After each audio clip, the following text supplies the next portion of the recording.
اعوذ باللہ من الشیطان الرجیم بسم اللہ الرحمن الرحیم السلام علیکم۔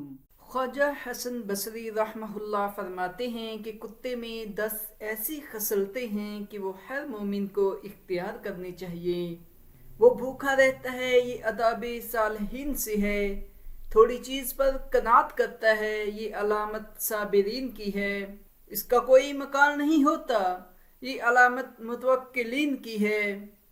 وہ رات کو کم ہی سوتا ہے، یہ صفت شب بیداراں اور علامت محسبین کی ہے۔ جب مرتا ہے تو کوئی میراث نہیں چھوڑتا، یہ صفت زاہدین سے ہے۔ یہ اپنے مالک کو نہیں چھوڑتا، گو وہ اس پر سختی کرے اور اس کو مارے، یہ علامت مریدان صادقین سے ہے۔ ادنا جگہ پر ہی راضی ہو جاتا ہے، یہ صفت متواضعین سے ہے۔ اس کی جائے رہائش پر کوئی قبضہ کر لے تو اس کو چھوڑ دیتا ہے اور دوسری جگہ چلا جاتا ہے، یہ نشان راضیین سے ہے۔ اس کو ماریں اور پھر روٹی کا ٹکڑا ڈالیں تو وہ فوراً آ جاتا ہے، مار کا کینہ نہیں رکھتا، یہ علامت خاشعین سے ہے۔ کھانا سامنے رکھا ہوا دیکھتا ہے تو دور بیٹھا ہوا تکتا ہے، یہ علامت مساکین سے ہے۔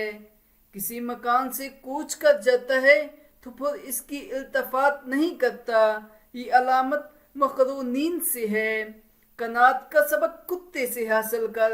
تو نے اکثر دیکھا ہوگا کہ شکاری کتوں کو جب گلی کوچوں کے کتے دیکھتے ہیں تو ان پر بھونکتے ہیں اور کہتے ہیں، اے مسکینوں، جب تم نے عمدہ اور لذیذ کھانے کی طرف رغبت کی تو تم زنجیروں کے ساتھ قید کر لیے گئے۔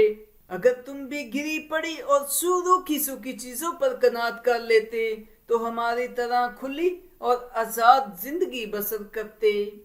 اگر آپ کو یہ ویڈیو پسند آئی ہے تو ضرور لائک کریں اور ہماری حوصلہ افزائی کے لیے چینل کو ضرور سبسکرائب کیا کریں۔ جزاک اللہ۔